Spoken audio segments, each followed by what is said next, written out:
باقی ہو چکے ہیں وہ ہو گئے.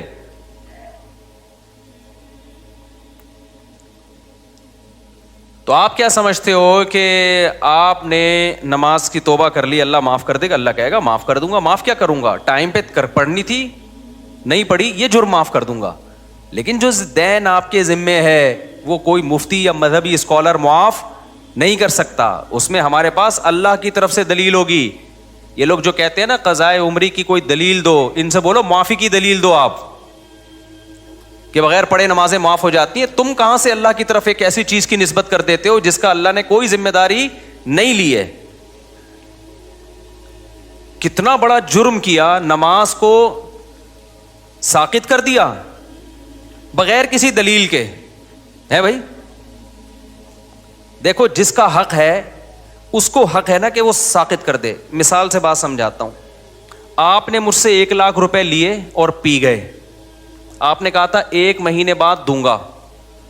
بھائی یہ بچوں کو خاموش کروائیں اوپر, ٹھیک ہے نا. آپ نے مجھ سے 1,00,000 روپے قرض لیے. قرض کس کا تھا؟ میرا.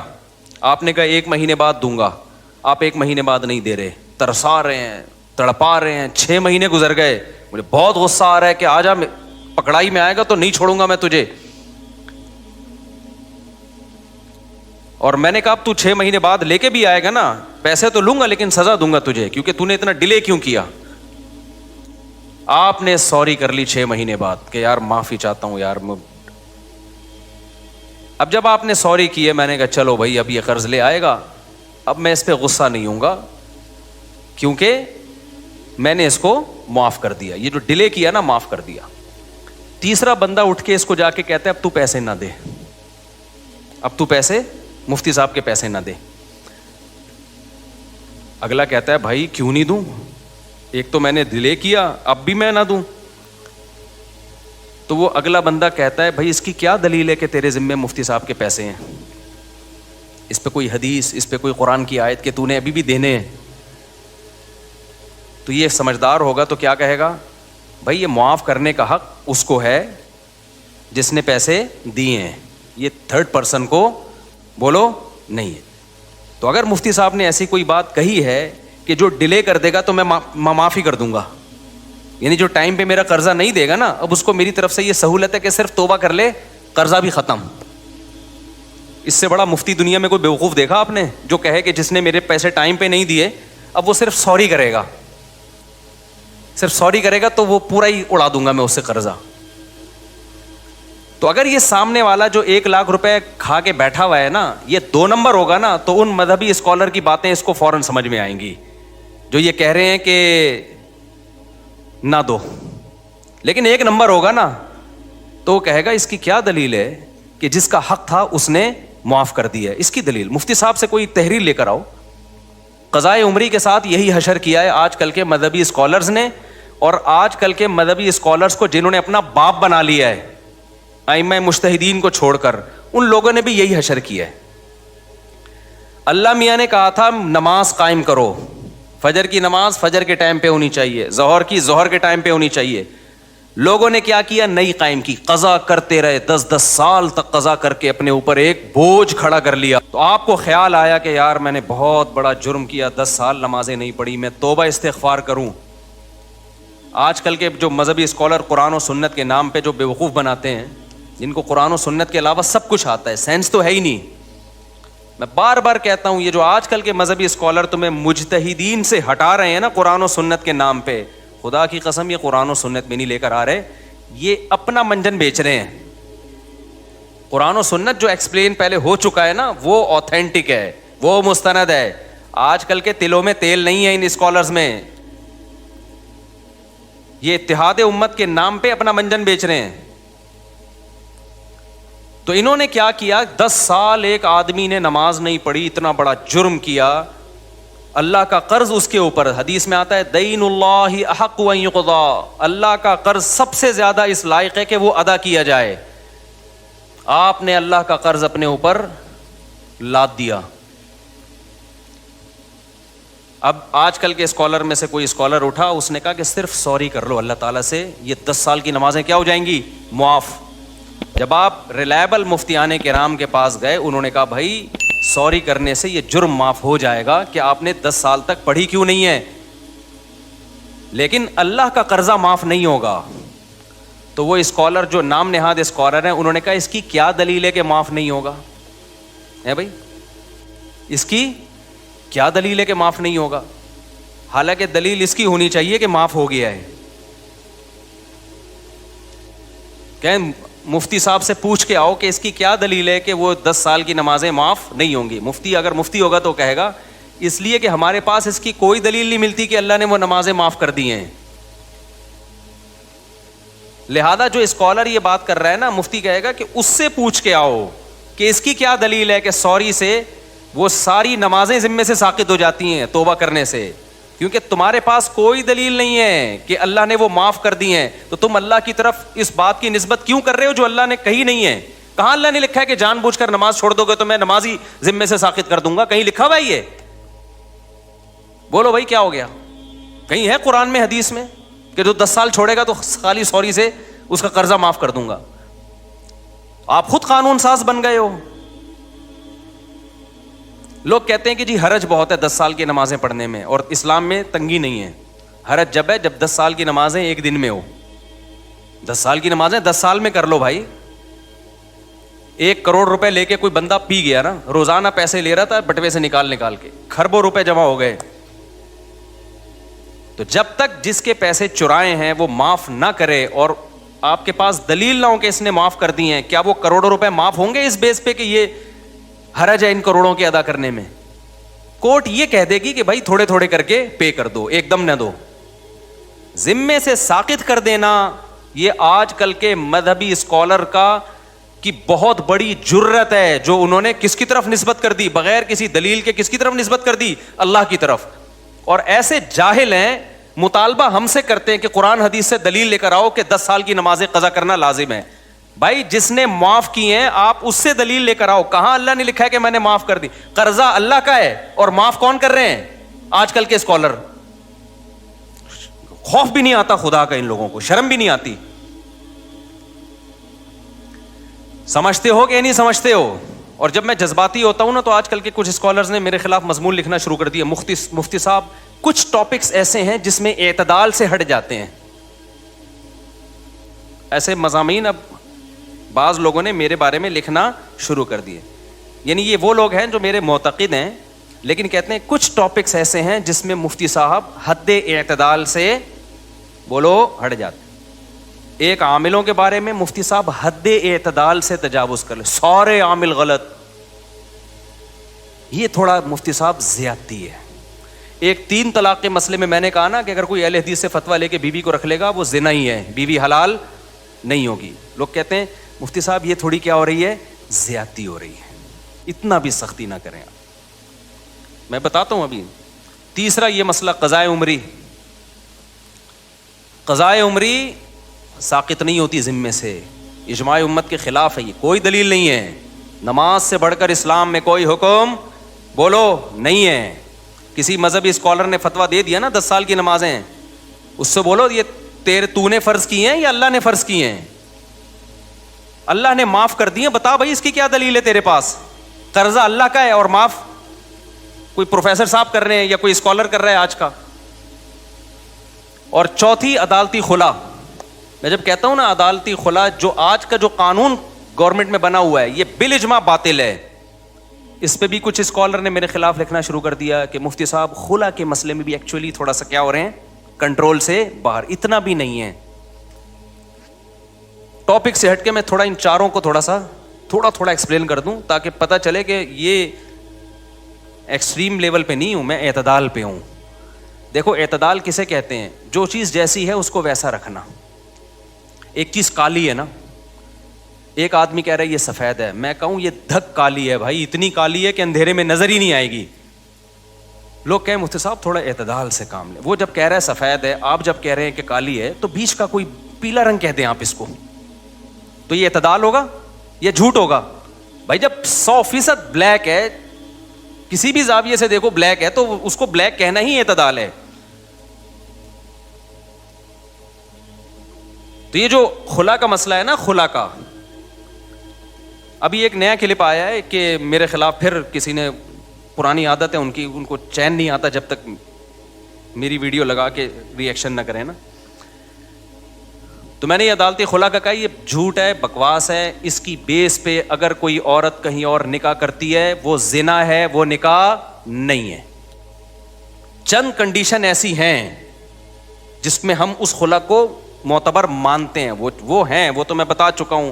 چند کنڈیشن ایسی ہیں, لیکن علی الاطلاق کورٹ کے پاس یہ حق ہو جائے کہ عورت جب جائے کورٹ اس کو خلا کی ڈگری پکڑا دے. جیسے کہ لا یہی ہے, لا تو پاکستان میں نا, حضرت ویڈیو نہ بنائیں, جو پاکستان میں لا ہے نا وہ یہی ہے کہ جج پابند ہے کہ وہ خلا دے گا. یہ خلا کلعدم ہے, اس کی کوئی حیثیت بولو نہیں ہے. اس پہ مشہور زمانہ اسکالر نے ابھی دوبارہ میرے خلاف کلپ بنایا کہ مشکات کی اتنی حدیثیں اور فلانی اتنی حدیثیں ہیں. ایک حدیث مشکات کی یا پورے ذخیرے حدیث میں, میرا چیلنج ہے خدا کے لیے مارکیٹ میں لے آؤ یار. ہمارے کان ترس گئے ہیں, آنکھیں ترس گئی ہیں. کوئی ایک حدیث ایسی نہیں ہے جس سے پتہ چلتا ہو کہ عورت کو طلاق کا یا نکاح ختم کرنے کا حق ہے بذریعہ کورٹ.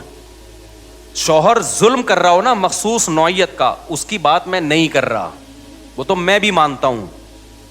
نارمل کنڈیشن میں یا چھوٹی موٹی باتوں میں ایک عورت نہیں رہنا چاہتی, وہ کہہ رہی میں نہیں رہنا چاہتی, یہاں شوہر کی مرضی کے بغیر عورت علیحدگی نہیں لے سکتی. اسلام میں نکاح میں داخل ہونے کا عورت کے پاس حق ہے, نکاح سے نکلنے کا عورت کے پاس اسلام میں رائٹ نہیں ہے. اب خواتین کو یہ بات اگر سمجھ میں نہیں آتی, چھوڑ دیں اسلام کو چینج نہ کریں آپ. اسلام چینج نہیں ہو سکتا. سمجھ میں آ رہی ہے بات کہ نہیں آ رہی؟ آپ چھوڑ دیں بھائی, ہمیں یہ اسلام میں لگتا ہے یہ ظلم ہے عورت کے اوپر, تو نہ لاؤ, آپ جاؤ کسی ہندو سے شادی کرو. آپ اس کے پاس, ان کے پاس ہر وقت حق ہے بھائی. جیسے ہندو خود طلاق دے سکتا ہے, عورت بھی جب چاہے عدالت سے خلا لے سکتی ہے. اسلام میں ایسا ہی ہے. کوئی اسکالر یہ بات کرتا ہے نا کہ نہیں ایسا نہیں ہے, تو آپ میرے سامنے بٹھا دیں اس کو, آن لائن لے آئیں اس کو, مشہور آدمی ہو, ہر آڑا ترچھا مشہور ہونے کے لیے بعض دفعہ آ جاتا ہے. تو میں بتاؤں گا مشکات میں کتنی حدیثیں ہیں, بخاری میں کتنی حدیثیں ہیں, وہ سارے میں ان کمبختوں کو ترجمے تک نہیں آتے ہیں حدیثوں کے. اگر عورت کے پاس بھی یہ رائٹ ہوتا ہے نا, کامن سینس بھی کوئی چیز ہوتی ہے. قرآن حدیث تو پہلے کامن سینس ہوگی تو قرآن حدیث سمجھ میں آئے گا نا. کامن سینس ہی نہیں ہے, قرآن حدیث تو ویسے ہی نہیں ان بیچاروں کے پاس, اور کامن سینس بھی نہیں ہے. اور وہ آج کل ہمیں بتا رہے ہیں کہ ابو حنیفہ امام شافعی کو فالو نہ کرو, ان لوگوں کو فالو کرو. کامن سینس کیا کہتی ہے کہ میاں بیوی میں اور گرل فرینڈ بوائے فرینڈ میں فرق کیا رہ جائے گا اگر عورت کے پاس بھی طلاق کا حق حاصل ہو جائے؟ فرق کیا رہ جائے گا؟ ارے میاں بیوی میں, بوائے فرینڈ اور گرل فرینڈ میں جب دونوں چاہیں بریک اپ ہو سکتا ہے کہ نہیں ہو سکتا؟ بولو نا. دونوں جب چاہیں ایک دوسرے کو چھوڑ دیں, تو پھر یہ میاں بیوی کے تکلف کی کیا ضرورت ہے؟ فرق صرف اتنا ہو جائے گا کہ گرل فرینڈ بوائے فرینڈ میں عورت ٹاٹا کر کے ویسے ہی چلی جاتی ہے, یہاں کورٹ سے کہے گی مجھے ٹاٹا کروا دو, کورٹ اس کو پکا ٹھپا لگا کے ڈگری دے دے گی. گرل فرینڈ میں تو پکا ٹھپا بھی نہیں لگتا, یہاں تو پکا ٹھپا لگ جائے گا. گرل فرینڈ بوائے فرینڈ اور میاں بیوی کا فرق ہی ختم ہو جائے گا. اتنی سینس اس بے وقوفوں میں نہیں ہے, اور یہ ہمارے باپ بنے ہوئے ہیں, ملین سبسکرائبر لے کے بیٹھے ہوئے ہیں یہ لوگ. میں تو کہتا ہوں یہ اس قوم کے ساتھ صحیح ہو رہا ہے. جیسے سیاسی حکمران جب کوٹتے ہیں نا میں پکڑ کے, تو صحیح کوٹتے ہیں بھائی. ووٹ کس نے دیا تھا؟ ووٹ بھی تو میں اور آپ ہی دیتے ہیں نا. تو یہ جو مذہبی اسکالر منجن بیچ رہے ہیں نا اور الو بنا رہے ہیں آپ, یہ بالکل صحیح ہو رہا ہے آپ لوگوں کے ساتھ, کیونکہ آپ نے قرآن و سنت کو سمجھنے کے لیے ابو حنیفہ پہ اعتماد نہیں کیا. آپ کو لگا وہ بیچاروں کو کچھ بھی نہیں آتا تھا, جو تابعین تبع تابعین کے دور کے لوگ تھے, آپ کو خیر وہ بیچارے منجن بیچ کے چلے گئے. آپ نے امام شافعی پہ اعتماد نہیں کیا, جن کو کروڑوں لوگوں نے فالو کیا ہے. آپ نے کہا ان کو نہیں پتا تھا. آپ نے امام مالک پہ اعتماد نہیں کیا, آپ نے امام احمد بن حنبل پہ اعتماد نہیں کیا. جب اتنے بڑے بڑے فقہا پہ آپ نے اعتماد نہیں کیا, تو اللہ نے آپ کو ان منجنوں کے حوالے کر دیا ہے کہ یہ منجن بیچیں گے اور تم کیا کرو گے, ان سے مسائل پوچھو گے. تو میں بہت کانفیڈنٹلی یہ کہتا ہوں یہ خلا کالعدم ہے, اس کی کوئی 2 ٹکے کی حیثیت نہیں ہے. جج اپنی بیوی کو طلاق دے سکتا ہے, کسی اور کی بیوی پہ اللہ نے جج کو اختیارات بولو نا نہیں دیے ہیں. اب خواتین کو یہ پسند نہ آئے تو چھوڑ دیں اسلام کو.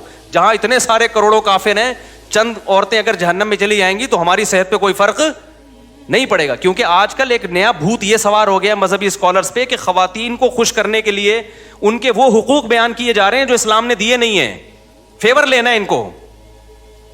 جیسے کہہ دیا نا عورت پہ ساس کی خدمت نہیں ہے, شوہر کی خدمت نہیں ہے. ابے نہ وہ بچے پیدا کر رہی ہے, نہ وہ شوہر کی خدمت کرے گی, نہ وہ ساس کی خدمت کرے گی, کمانا اس پہ ویسے ہی لازم نہیں ہے, تو وہ پیڑے کھانے کے لیے آئی ہے گھر میں. کیا ایسی بات کرتے ہو جو تم اپنی بیوی پہ منطبق نہیں کر سکتے؟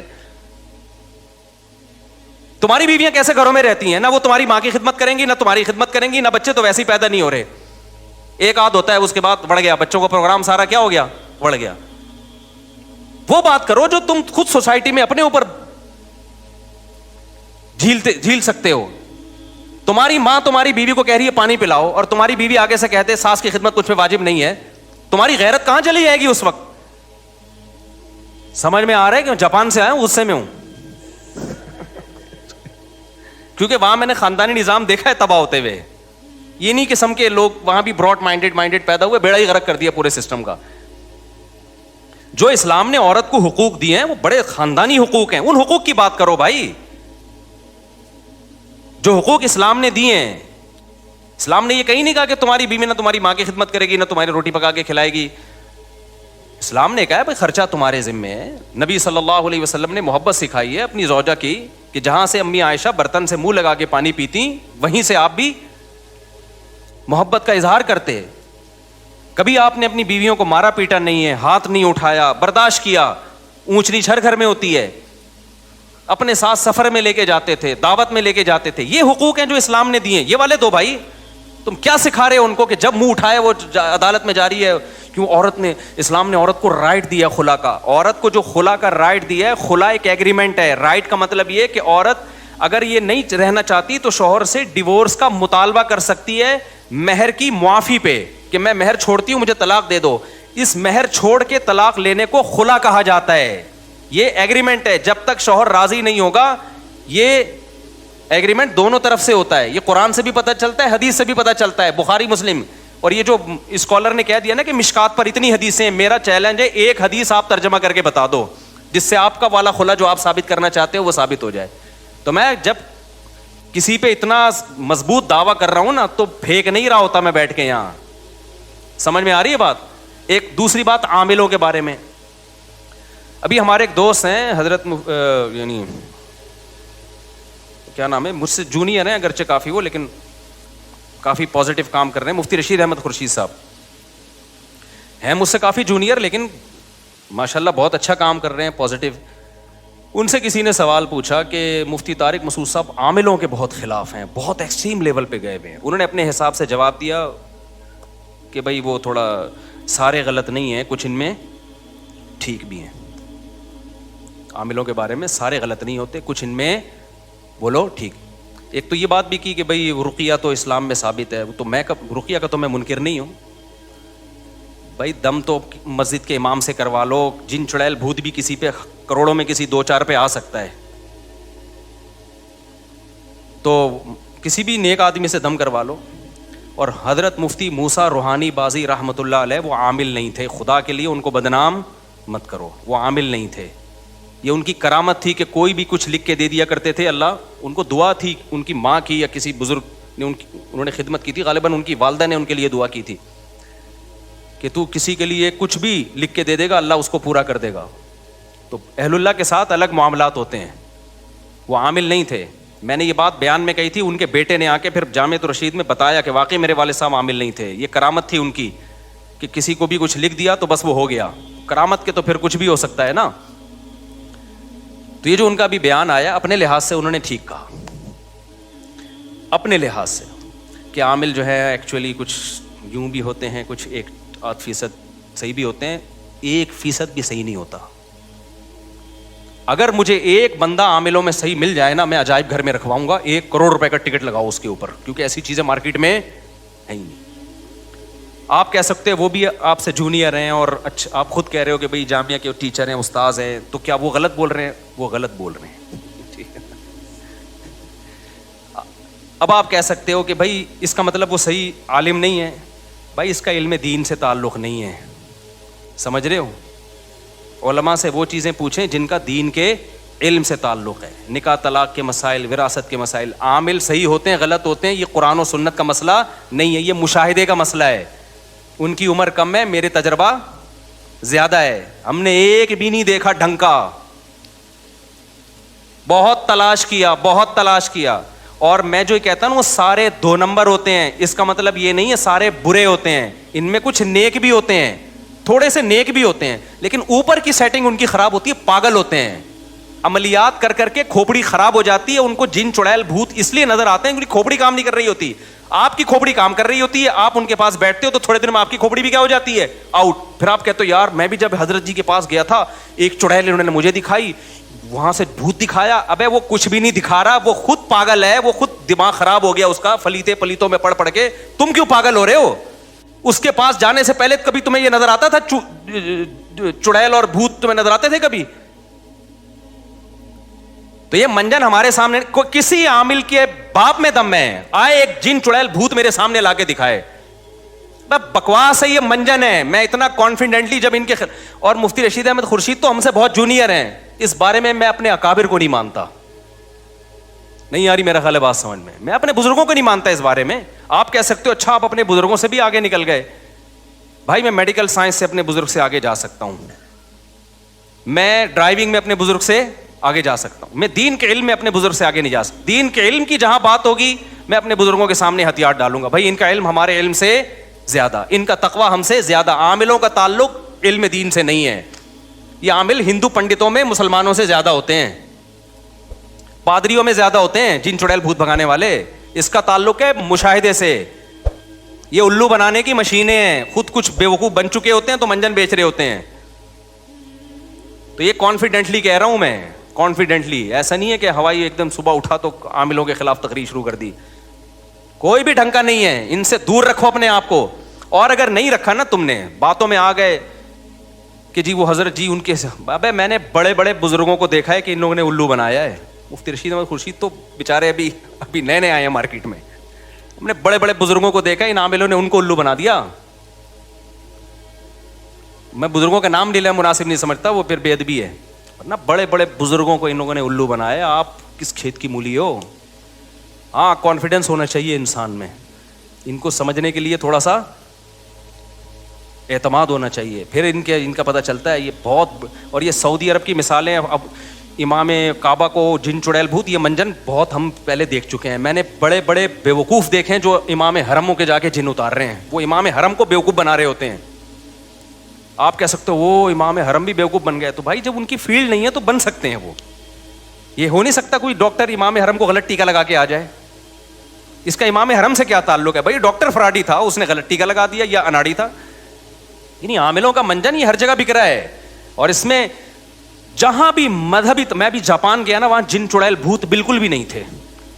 مجھے کسی نے بتایا کہ حضرت ایسا نہیں ہے, یہاں بھی ہوتے ہیں. میں نے کہا یہ وہیں ہوتے ہوں گے جہاں ان کے مذہبی رہنما بیٹھتے ہوں گے. انہوں نے کہا بالکل ایسے ہی ہے, کیونکہ وہ بدھسٹ ہے نا. میں نے کہا جو ان کے مندروں میں جاتا ہے نا بدھسٹ, جاپانی سائنسدان جاتا ہوگا عبادت کرنے, اسی پہ جن بھی آئے گا, اسی پہ بھوت بھی, اسی پہ جاپانی چڑیلیں. کیونکہ یہ منجن چڑیل بھوت کا, جادو ٹونے کا مذہبی طبقے میں بکتا ہے, چاہے وہ عیسائی ہو, چاہے وہ مسلمان ہو, چاہے وہ ہندو ہو, چاہے وہ بدھسٹ ہو. جو مذہبی نہیں ہے نا, سیکولر لوگ ہیں, ان میں یہ منجن بکتا نہیں ہے. نہیں آ رہی میرا خیال ہے بات سمجھ میں, کیونکہ جادو بہرحال برحق ہے. اب چونکہ مذہبی لوگوں کو ہے کہ ہے, اب اس امکان کی بیس پہ کوئی بھی الو بنا دے. مثال کے طور پر ایک بیماری ہے جس کا وجود ہی نہیں ہے, اس میں الو بنانا مشکل کام ہے. ایک بیماری ہے جو کروڑوں میں کسی ایک کو ہو سکتی ہے, اس میں ہو سکنے کی بیس پہ الو بنانا آسان ہو گیا کہ نہیں ہو گیا؟ تو اس بیس پہ کہ بھائی نبی پہ بھی تو جادو ہو گیا تھا, تو فلانے پہ کیوں نہیں ہو؟ ابے فلانے پہ ہو سکنے کی بات نہیں, ہوا ہے کہ نہیں ہوا. یہ اس نے کیسے بتا دیا کہ اس پہ جادو ہوا ہے؟ اس کو کیسے پتا چل گیا؟ کوئی بھی اٹھ کے بولتا رہے. تو اس لیے بھائی یہ میں کانفیڈنٹلی بولتا ہوں کہ عامل سارے برے نہیں ہوتے. میں مانتا ہوں کچھ نیک ہوتے ہیں, تھوڑے سے کچھ نیک ہوتے ہیں, لیکن اوپر کی کھوپڑی خدا کی قسم ان کی سیٹ نہیں ہوتی, وہ خود پاگل ہوتے ہیں. کوئی ایک پاگل نہ ہو تو مجھے بتاؤ, یا اگر پاگل نہیں ہے تو فراڈی ہے, پھر وہ بہت بڑا فراڈی ہے.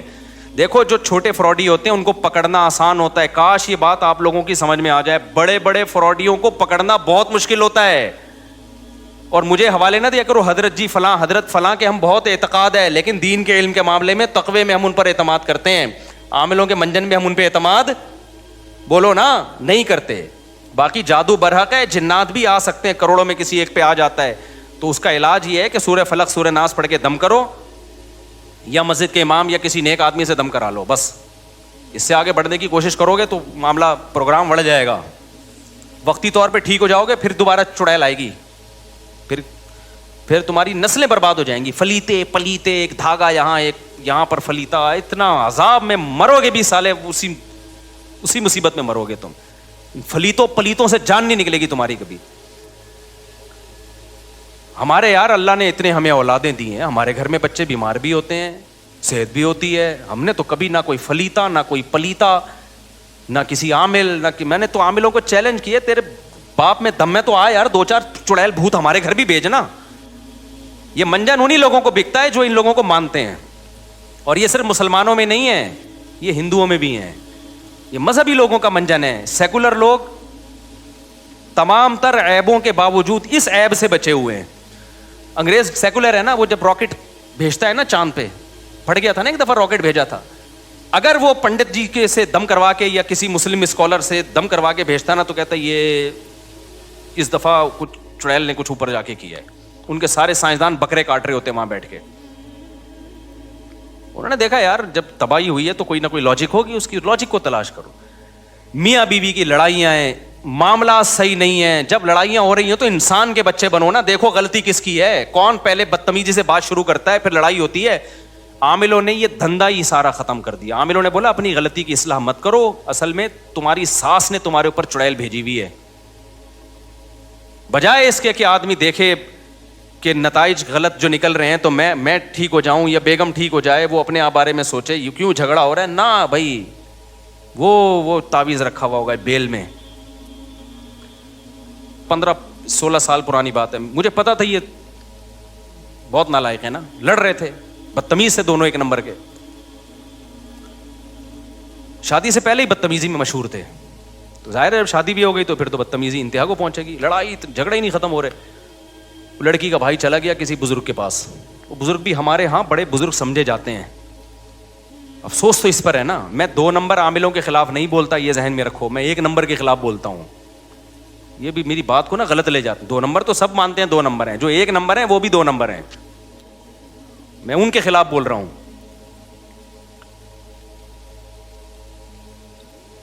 کیا کریں, بات سے بات نکل. پہلے یہ سنا دوں نا, تو اس نے بتایا کہ وہ جو ہے نا وہ ہمارے وہ فلاں بزرگ ہیں, انہوں نے کہا ان کے گھر میں ایک بیل ہے, اس میں تعویذ کیا کسی نے. میں نے کہا الو نا کسی اور کو بنانا الو. تمہاری قسمت میں یہ لکھا ہوا ہے کہ تم بجائے اس کے کہ اپنی بہن کو سمجھاؤ جو بدتمیزی کر رہی ہے وہ, یا شوہر کے رشتہ دار میاں کو سمجھائیں کہ اگلا غصے ہوتا ہے تو تھوڑی دیر کے لیے انسان کا بچہ بن جا, گھر تو ایسے ہی چلتا ہے نا. وہ اس کے گھر میں بیل ہی نہیں تھی, اتفاق کی بات یہ ہے.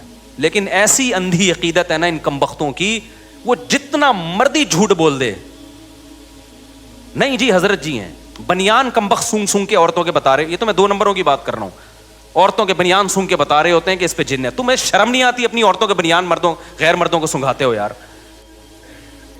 اپنا پجامہ سنگھایا کرو جا کے, اس کو کوئی مانگے نا تو اپنی بنیان لے کر بولا یہ میرا انڈر ویئر ہے, یہ اپنی ناک میں گھسیڑ. ان کمبختوں کا علاج ہی ہے.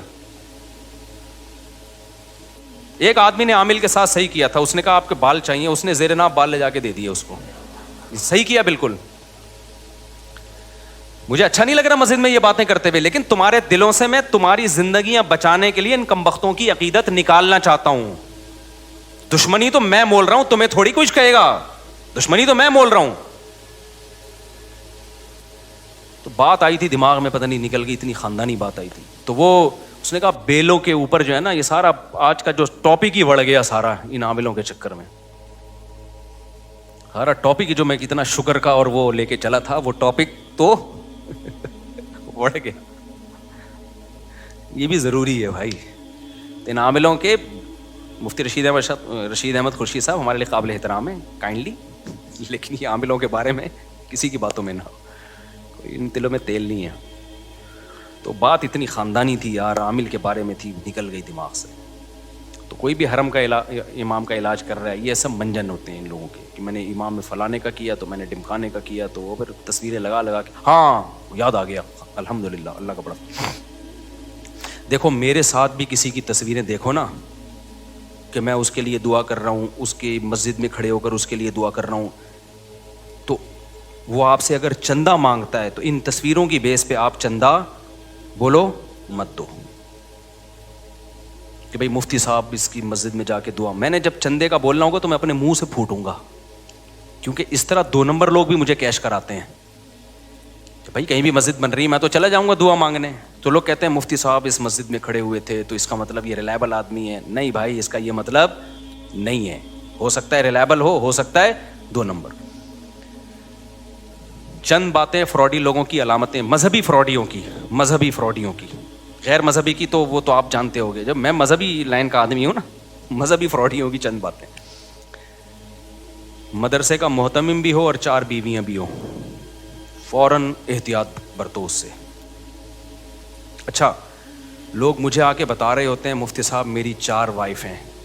آپ کو میں یقین سے کہوں, میں فوری طور پر خوش نہیں ہوتا.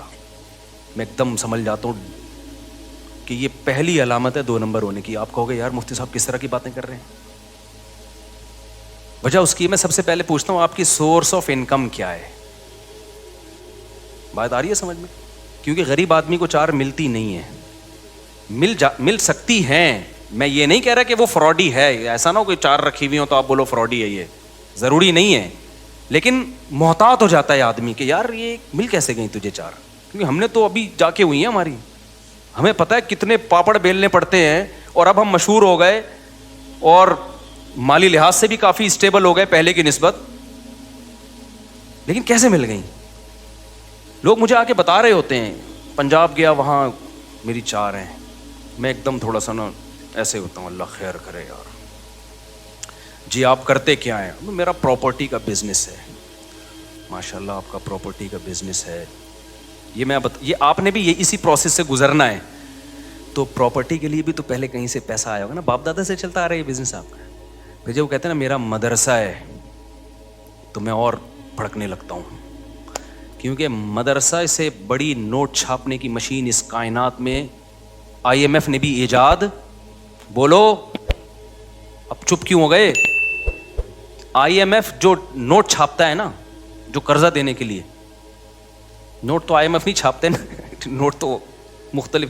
امریکہ سمجھ لو آپ, سب سے زیادہ دنیا میں ڈالر چل رہا ہے نا, امریکہ کے پاس بھی ڈالر چھاپنے کی ایسی مشین نہیں ہے جیسی مدرسہ اور یتیم خانہ اور یہ ٹرسٹ, فاؤنڈیشن, ٹرسٹ جتنے بھی ہیں, چاہے کوئی بھی ٹرسٹ, اس سے بہتر نوٹ چھاپنے کی مشین اس کائنات میں آج تک کسی نے ایجاد بولو نہیں کی. بات آ رہی ہے سمجھ میں؟ آپ کہہ سکتے ہیں میں مدرسوں کے خلاف ہوں, نہ میں 4 شادیوں والوں کے خلاف ہوں, نہ میں مدرسے کے خلاف ہوں. میں کہہ رہا ہوں جب یہ دونوں چیزیں جمع ہو جائیں تو کان بہرحال کھڑے ہو جاتے ہیں. پھر آپ پر لازم ہے کہ آپ تحقیق کریں گھس کے, کہ کائنڈلی ذرا آپ ایکسپلین کر سکتے ہیں کہ مدرسہ کا جو آپ کا پیسہ آتا ہے, کیا آپ کے پاس کوئی آڈٹ کا سسٹم ہے, کہاں سے آتا ہے, کہاں خرچ ہوتا ہے, ٹیچروں کی تنخواہیں, تو ذرا آپ بتا سکتے ہیں. 2 نمبر آدمی یہیں پہ آ کے کیا ہو جاتا ہے, بولو الجھ جاتا ہے. کیا بتائیں یار, چند سال پرانی بات ہے, کسی طرح ایک صاحب آئے اور مجھے کہنے لگے کہ ٹوپی داڑھی, مفتی صاحب میری بھی 4 ہیں آپ کی طرح, ہاں کر کے ملے مجھے. میں ایک دم ہوشیار ہو گیا, میں نے کہا اللہ خیر کرے. میں ڈر گیا تھوڑا سا, میں نے نہیں کہا کہ 2 نمبر ہے, میں نے کہا آپ کی 4 ہیں ماشاءاللہ.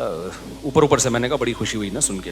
میں نے کہا یار یہ بندہ, کیونکہ یہ مجھے کیش کرانے کے لیے آیا تھا, تو میں نے پوچھا آپ کرتے ہیں کیا؟ انہوں نے کہا میرا مدرسہ ہے. میں نے کہا 2 علامتیں تو جمع ہو گئیں فراڈی ہونے کی. ابھی بھی یقین نہیں ہے, یہ خوب سمجھ لو, بعض مدارس کے محتمم ہیں 1 نمبر ہیں, بیویاں بھی 4 ہیں, وہ 1 نمبر ہیں.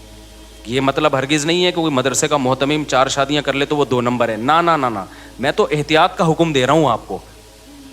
ایسے میں نے دیکھے ہیں, میں ملا بھی ہوں, مدرسہ چلا رہے ہیں, بہت 1 نمبر لوگ ہیں, متقی ہیں, پرہیزگار ہیں, چندے کا ایک ایک پائی کا حساب ہے اور ان کا اپنا بزنس بھی ہے, یا غریب ہیں ان کو غریب لڑکیاں نے ان سے شادی کر لی.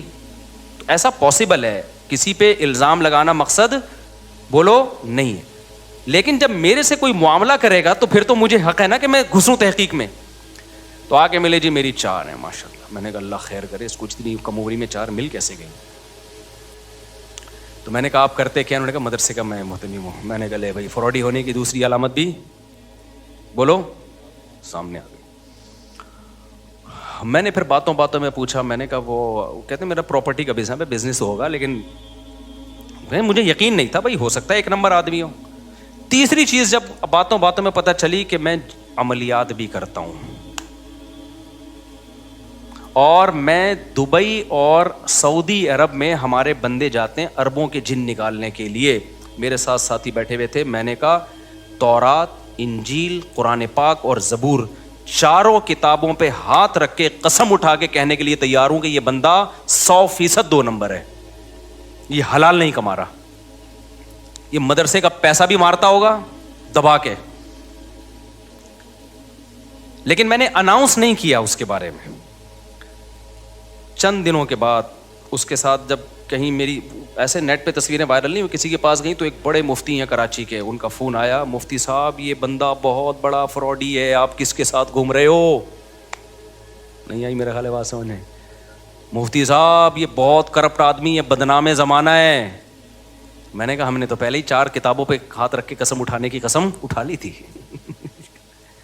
پھر ایک اور بندے کا فون آیا, مفتی صاحب اس کے ساتھ مالی لین دین بولو نہیں کرنا. یہ میں کیوں مثالیں دے رہا ہوں کہ جو شریعت کا فلسفہ ہے وہ اپنی جگہ ہے, لیکن معاملات کیا ہیں؟ دیکھو ہمیں کسی سے بدگمان ہونے کی اجازت نہیں ہے, لیکن جب کسی مدرسے میں چندہ دے رہے ہو آپ تو یہ تو پیسے کا معاملہ ہو گیا نا, پھر بدگمان ہونا فرض ہے. سمجھ میں آ رہی ہے بات کہ نہیں آ رہی ہے؟ آپ جب زکوٰۃ دے رہے ہو, پیسہ دے رہے ہو, تو بھائی پھر محتمم صاحب آپ کے پاس اتنا پیسہ کہاں سے آیا ہے؟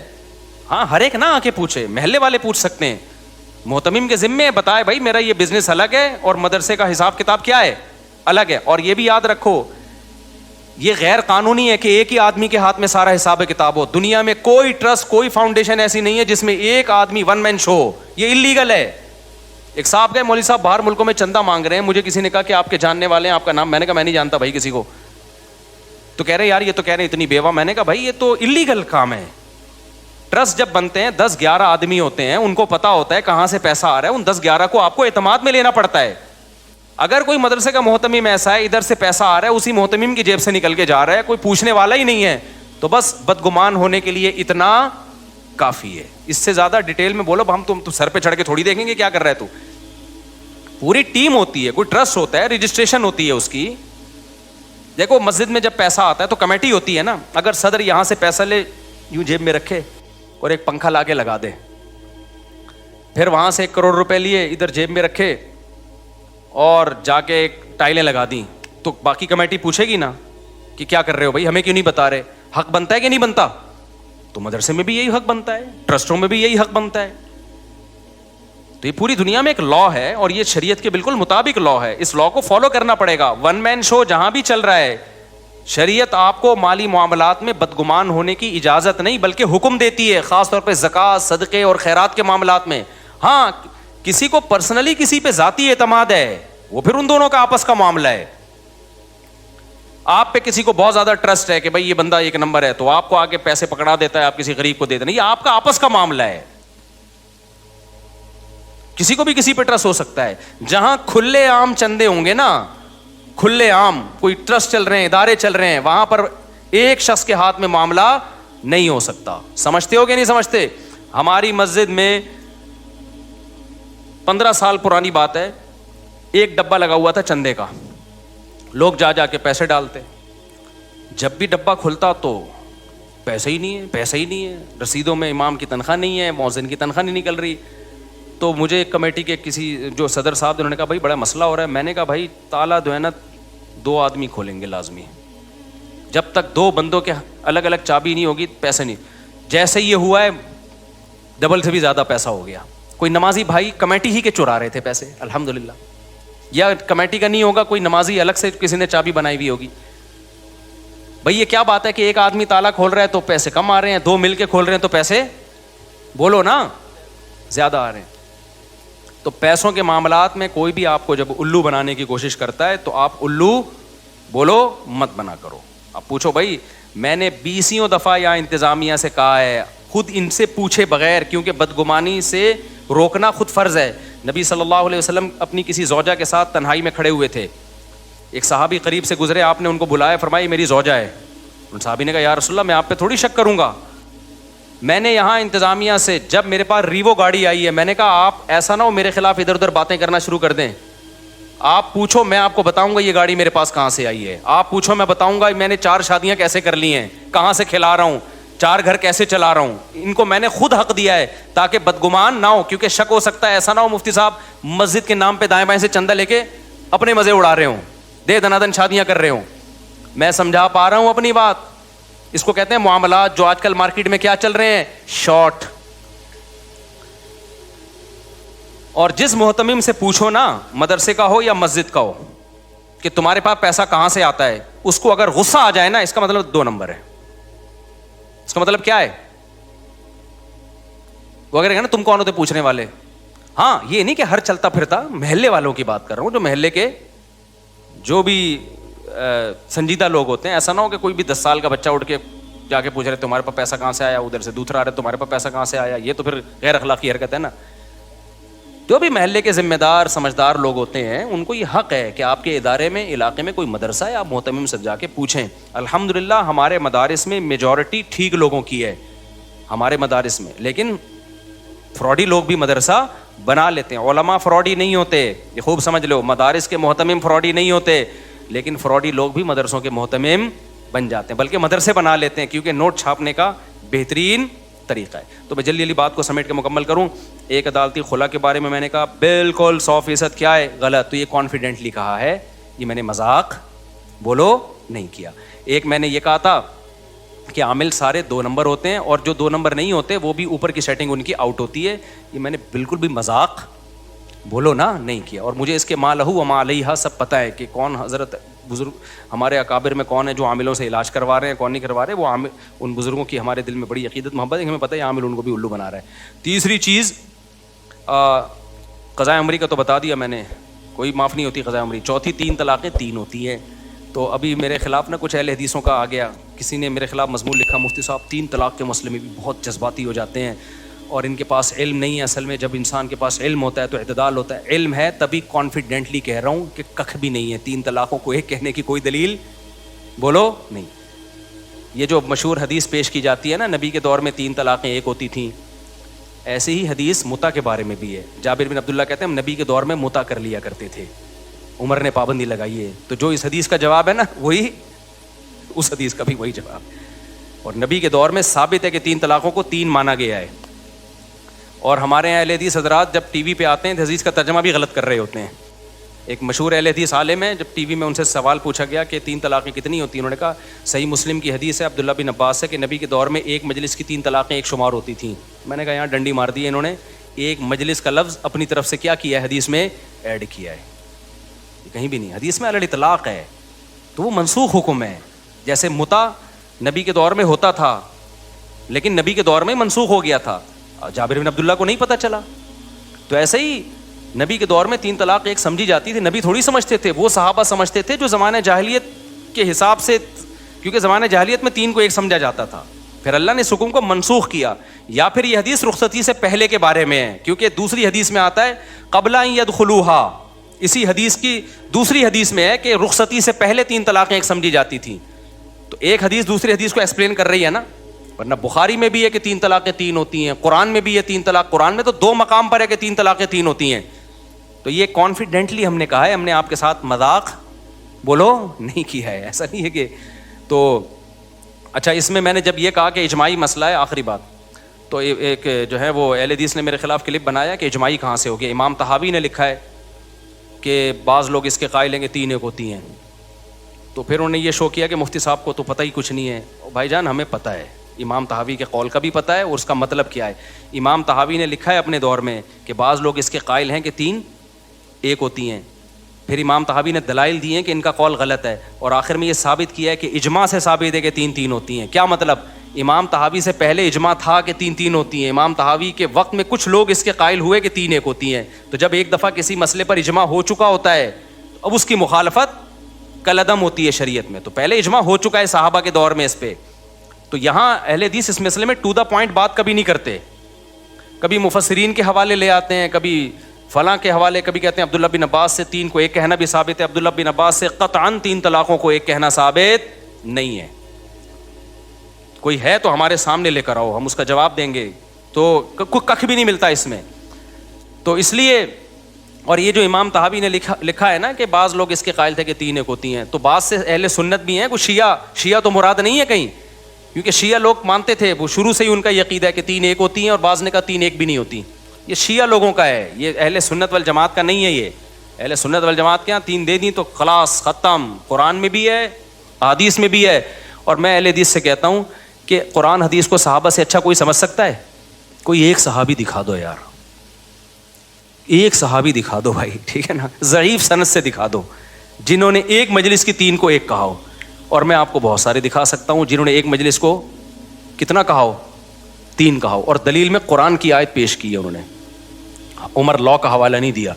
تو یہ تین طلاقیں دے دے کے جو بیوی حلال کر رہے ہیں نا, یہ کانفیڈنٹلی کہہ رہا ہوں, میں مذاق کے موڈ میں بالکل بھی نہیں ہوں. ایک چٹکلا سنا کے بس بیان ختم کر دوں, آج تھوڑا لمبا بیان ہو گیا. یہ جو میں نے کہا نا, یہ جو میں کہتا ہوں عامل گڑبڑی ہوتے ہیں, یہ میں نے مذاق بولو نہیں کیا. تین طلاقیں تین ہوتی ہیں, میں نے مذاق نہیں کیا. عدالتی خلا جو آج جس اسٹائل میں چل رہا ہے وہ کالعدم ہے, یہ میں نے مذاق نہیں کیا. تو چونکہ کچھ اسکالر میرے خلاف لکھ رہے ہیں, مجھے بہت متشدد ہو گئے ہیں ایکچولی, تو مجھے وہ لطیفہ یاد آ رہا ہے کہ ایک دبلا سا آدمی ایک موٹے آدمی نے دیکھا, اس دبلے کو دیکھ کے تھوڑی شرارت سوجی نا, تو اس نے دبلے کو دھکا دے کے گرا دیا. اب وہ دبلا آدمی جب نیچے گرا ہے تو انسلٹ محسوس کی, تو دبلے نے سوچا کہ اگر میں اس سے انتقام لوں گا تو ایک دھکا اور آئے گا, انتقام نہیں لوں گا تو بے عزتی ہوگی, لوگ کہیں گے اس نے دھکا دے کے گرا دیا اور تو کچھ بھی نہیں. تو دبلے نے موٹے سے پوچھا کہ تم نے یہ سیریسلی یہ کیا یا مذاق کیا ہے؟ اس کا خیال تھا وہ کہے گا میں نے مذاق کیا, تو میں کہوں گا چلو یار کوئی بات نہیں یار. تو اس دبلے نے موٹے سے پوچھا کہ تم نے سیریسلی مجھے دھکا دیا یا مذاق کیا؟ اس نے کہا میں نے جان بوجھ کر سیریسلی آپ کو دھکا دیا ہے. مطلب یہ تھا کر لے کیا کرنا ہے. دبلا ہوشیار تھا, اس نے کہا کہ اچھا ہو گیا ورنہ میں ایسے مذاق برداشت نہیں کرتا, یہ کہہ کے نکل لیے. تو جیسے اس موٹے نے دبلے سے کہا تھا نا یہ میں نے مذاق نہیں کیا, یہ میں نے کیا کیا ہے. تو یہ جو میں نے تین دعوے کیے ہیں نا, قضائے عمری 4 ہو گئے, 3 طلاقیں 3 ہوتی ہیں, اور عدالتی خلا یہ جج اپنی بیوی کو دے سکتا ہے طلاق, کسی اور کی بیوی کو ڈیورس. اس پہ ایک واقعہ بھی سناؤں گا نماز کے بعد انشاءاللہ, کہ یہ جو آج کل نئے نئے اسکالر کے فتوے دنیا میں جا رہے ہیں اس سے گھر کیسے ٹوٹ رہے ہیں. تو یہ جمعے کے بعد تھوڑی دیر انشاءاللہ. تو عاملوں کے بارے میں, اور چوتھا قضائے عمری. تو یہ میں نے مذاق بولو نہیں کیا, میں بالکل سیریسلی کہہ رہا ہوں کہ ایسا ہی ہے. سمجھتے ہو؟ ایک نے شکر ہے نیچے کمنٹ کیے ہوئے تھے کہ مفتی صاحب جب اتنی کانفیڈنٹلی کوئی بات کہہ رہے ہیں نا, کسی نے لکھا مفتی صاحب کے پاس علم نہیں ہے, کسی نے کہا ان کو قرآن و سنت کو تو پتہ نہیں ہوتا, یہ تو تقلید کرتے ہیں. ایسے ایسے کمنٹس لوگوں کے آئے ہوئے نا. ایک نے لکھا یار ایک بندہ ایک ممبر پہ بیٹھ کے اتنی کانفیڈنٹلی کوئی بات کر رہا ہے تو کچھ تو ہوگا نا, تو کچھ ہے. سمجھتے ہو؟ کچھ نہیں ہے, 100% یہی ہے. اور پھر بتا دوں جو کہہ رہے ہیں نا مشکات کی اتنی حدیثیں عدالتی خلا پر, معاشی لحاظ سے بھی کھاتے پیتے اور جسمانی لحاظ سے بھی لمبے لمبے قد کے. تو ظاہر ہے پیغمبروں کی باتیں ان کی سمجھ میں نہیں آنی تھی, کیونکہ پیٹ بھرے ہوئے تھے, عمریں لمبی لمبی تھیں, اور بڑی معاشی ترقی. وما بلغوا معشار ما آتیناہم, اللہ عربوں سے کہہ رہا ہے کہ تم ان کی ترقی کے 10ویں حصے کو بھی نہیں پہنچے جو ہم نے وسائل ان کو دیے تھے. آپ اندازہ لگاؤ کہ جو قوم چٹانوں کو تراش کے پہاڑوں کے اندر محلات تعمیر کر لیتی ہو, اس قوم میں کتنی یعنی کتنا زبردست فن جانتی تھی وہ. ہم جب کبھی سفر کرتے ہیں نا, ابھی جیسے میں ادھر گلگت وغیرہ کی طرف گیا تو بہت بڑی بڑی مضبوط چٹانیں, آپ ذرا کوئی چیز لے کے ان چٹانوں کو کھودنا شروع کرو, آدمی کانپنا شروع کر دے گا کہ بھائی یہ مشینوں کے بغیر ممکن نہیں ہے. لیکن قرآن کہتا ہے کہ یہ لوگ کیا کرتے تھے, چٹانوں کو تراش کے نا چٹان کے اندر پورا محل تیار ہو جاتا تھا. تو کچھ تو قابلیت ہوگی نا اس قوم میں. وہ مشینوں سے کرتے ہوں یا ہاتھ سے کرتے ہوں, یا قرآن نے اس کا, ہو سکتا ہے کوئی اتنی ترقی ہو چکی ہو, سائنسی ترقی, کہ وہ مشینوں کے ذریعے کر رہے ہوں, یہ بھی ممکن ہے. لیکن کیا ہے, اس ترقی نے انہیں خدا کے قریب لے جانے کے بجائے خدا سے دور کر دیا. یہی آج ہو رہا ہے. تبھی قرآن کہتا ہے کہ اگر ہم رزق کی ایسی فراوانی کر دیں کہ سب کے پیٹ بھریں, دنیا میں کوئی غم اور ٹینشن ہی ختم, سارے غم اور ٹینشنیں بالکل ختم ہو جائیں, تو اللہ فرماتے ہیں اس کا رزلٹ کیا ہوگا. ہونا تو یہ چاہیے سب خدا کے سامنے سجدہ ریز ہوں, سب اللہ اللہ کرنے لگے, اللہ تو نے ہر قسم کی ٹینشن سے ہمیں کیا کر دیا ہے, آزاد. اے اللہ اب تو بیوی کی ایک ٹینشن تھی وہ بھی ختم ہو گئی, یعنی وہ نیک بن گئی وہ, یعنی کہ اے اللہ ساری ٹینشنیں ہماری ختم, اب تو عمریں بھی لمبی ہو گئیں, کرونا بھی ختم ہو گیا, اور مالی وسائل بھی, کھلا کھائیں گے تے, پنجاب میں کہتے ہیں نا کھلا کھائیں گے تے ننگا نہائیں گے, وہ بولتے ہیں اس طریقے سے, تو اب بڑے لائف کو انجوائے کریں گے, اور اب ہم تیرا شکر ادا کریں گے. اب حج بھی ٹائم پہ ہوگا, داڑھی بھی رکھیں گے, 5 ٹائم نماز بھی پڑھیں گے, اب تو کوئی ٹینشن ہے ہی نہیں. ہونا تو یہ چاہیے نا, لیکن اللہ کہتے ہیں ایسا ہوگا نہیں. وَلَوْ بَسَطَ اللَّهُ الرِّزْقَ لِعِبَادِهِ, اللہ اگر رزق کو بالکل اوپن کھول دے نا, کہ کوئی غریب ہی نہ رہے دنیا میں, سب کے پیٹ بھر جائیں اور بالکل ہر ٹینشن دور ہو جائے, لَبَغَوْا فِي الْأَرْضِ, فرمایا یہ سارے باغی بن جائیں گے میرے, جو تھوڑا بہت مجھے مان رہے ہیں نا اور میری بات سن لیتے ہیں. ایک بندہ بھی اتوار کے بیان میں نہیں آئے گا, نہ جمعے کے بیان میں نہ اتوار کے بیان میں, ایک بھی نہیں آئے گا. بولے گا ضرورت کیا ہے, کیوں سنیں, پیسے ملتے ہیں کیا یہاں پہ. نہ علماء کی باتیں سنی جائیں گی, نہ مدرسوں میں لوگ اپنے بچوں کو دین کے لیے فارغ کریں گے. بھائی قوم کہتی ہے ہمارا اصل مسئلہ یہی ہے کہ روٹی ملے, کپڑا ملے اور پیٹ بھرے ہمارا, مکان ملے, مکان بھی مل گئے, روٹی بھی مل گئی, پیٹ بھی بھر گیا, ٹینشنیں بھی ختم ہو گئیں. تو اللہ نے کچھ نہ کچھ ٹینشنیں رکھی ہوئی, حتیٰ کہ جو ٹینشن فری ملک ہے نا ان میں بھی ٹینشنیں ہیں. یہ یورپ اور آسٹریلیا تو ٹینشن فری ملک ہے نا, ان میں وہ ٹینشنیں تھوڑی ہیں, ان کے بیوی کی ٹینشن ہی نہیں ہے, تو اب رہ کیا گیا. بھائی یہ خواتین سے میں بولتا ہوں, میں مزاح کرتا ہوں, اس کو سیریس نہ لیا کریں. وہ پھر کمنٹس ہوتے ہیں اچھا ہر بیان میں جو ہے نا ہمیں رگڑا لگ رہا ہوتا ہے کہ یہ ٹینشن ہوتی ہے. مذاق میں کہہ رہا ہوں, کیونکہ میں بھی شادی شدہ آدمی, ہم نے بھی عزت کے ساتھ گھر جانا ہے. آئی بات سمجھ, میں تو 3 دفعہ شادی شدہ آدمی ہوں. ایک شادی شدہ کتنا مظلوم ہوتا ہے, جو شادی شدہ ضرب 3 ہو تو وہ سوچ لو, وہ تو بیچارہ اس کا تو زندہ ہے, بس یہ کمال کی بات ہے. تو اللہ کہتے ہیں کہ اگر ہم ٹینشنیں ختم کر دیں نا, تو میں یہ کہہ رہا تھا کہ جن ملکوں میں سرے سے کوئی ٹینشن نہیں ہے وہاں بھی بہت ٹینشنیں ہیں. وہ آپ کو لگ رہا ہے کہ ٹینشن نہیں ہے. ایک بڑی ٹینشن پتہ ہے انسان کو کیا ہوتی ہے, جب ساری ٹینشنیں ختم ہو نا, تو ایک بڑی ٹینشن یہ ہوتی ہے کہ یہ چھن نہ جائیں یہ ساری چیزیں ہم سے, یہ چیزیں ہم سے. تو اللہ نے کسی نہ کسی کو, اچھا ایک بات خوب سمجھ لیں, جو یہ سمجھتے ہیں نا میں بڑی ٹینشن میں ہوں اپنے بارے میں, جو بھی یہ سمجھتا ہے, اور دوسرے سارے خوشحال ہیں, تو ایسا نہ سوچا کریں. بعض دفعہ سامنے والے کو ایسی ٹینشن ہوتی ہے کہ وہ اگر آپ کو مل جائے نا, آپ کا یار میں پہلے زیادہ صحیح تھا یہ والی, تو جس حال میں اللہ نے رکھا ہے نا اللہ کا شکر ادا کیا کریں. کچھ پتہ نہیں ہوتا کہ سامنے والے کو کیا ٹینشن ہے اور وہ کس مصیبت میں زندگی گزار رہا ہو. تو جو اللہ نے جس حالت میں رکھا ہے, تو قرآن کہتا ہے اگر ہم رزق کی فراوانی کر دیں اور ساری پریشانیاں ختم کر دیں, تو شکر گزاری کے بجائے کیا پیدا ہوگا, بغاوت پیدا ہوگی, نافرمان بن جائیں گے. اس سے ہمیں ایک اصول یہ پتہ چلا کہ پیٹ بھر کے شکر ادا, پیٹ بھرے ہوئے کا شکر ادا کرنا مشکل, خالی پیٹ شکر ادا کرنا آسان ہے. سمجھتے ہو بات؟ اب ہونا تو یہ چاہیے کہ پھر ہم اللہ سے دعا مانگیں کہ اے اللہ تو ہمیں ٹینشنیں دے دے تاکہ ہم تیرے قریب ہو جائیں. لیکن حدیث میں ہمیں اس سے منع کیا. اللہ سے یہ دعا مانگو, اے اللہ تو نے خود قرآن میں کہا ہے قلیل من عبادی الشکور, کچھ بندے میرے ایسے ہوتے ہیں کہ جن کو نعمتیں ملتی ہیں پھر بھی وہ دین پہ قائم رہتے ہیں. ہوتے ہیں لیکن مارکیٹ میں ایسے لوگ کیا ہیں, تھوڑے ہیں, بہت کم ہوتے ہیں. زیادہ تر تو پریشان حال ہی دین کی طرف آتا ہے. لیکن اے اللہ تو نے خود قرآن میں کہا کہ 100% لوگ کبھی بھی خراب نہیں ہوتے, کچھ ایسے بھی ہوتے ہیں. اور اللہ نے یہ داؤد علیہ السلام کو کہا, کیونکہ داؤد علیہ السلام کی زندگی ٹینشن فری.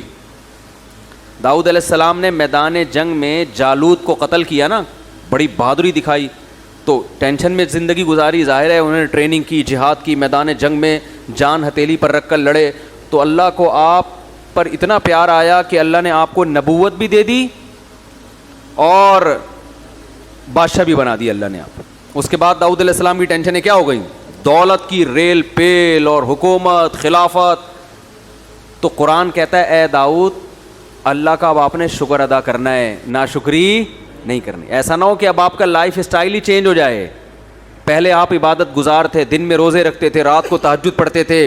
داؤد علیہ السلام, حدیث میں آتا ہے سب سے بہتر روزہ وہ ہے جو داؤد علیہ السلام رکھا کرتے تھے. پوری زندگی داؤد علیہ السلام نے ایسے روزہ رکھا ہے, ایک دن روزہ ایک دن ناغا, ایک دن روزہ ایک دن ناغا, پوری زندگی. کیوں یہ سب سے افضل روزہ کیوں ہے؟ اس لیے کہ روزے کا جو بنیادی مقصد ہے نا وہ اپنے جسم کو کمزور کرنا نہیں ہے. سمجھ رہے ہو؟ کیونکہ حدیث میں آتا ہے المؤمن القوی خیر من المؤمن الضعیف, طاقتور مومن کمزور مومن سے اللہ کو زیادہ محبوب ہے. اگر روزانہ روزے رکھ کے کمزور ہو جائیں گے تو پھر لڑے گا کون ہے بھائی؟ جہاد میں کیسے لڑیں گے؟ گھر بیوی بچوں کے حقوق کیسے ادا کریں گے؟ محنت کیسے کریں گے؟ یہ تو مسلمان تو ترقی میں پیچھے رہ جائیں گے نا.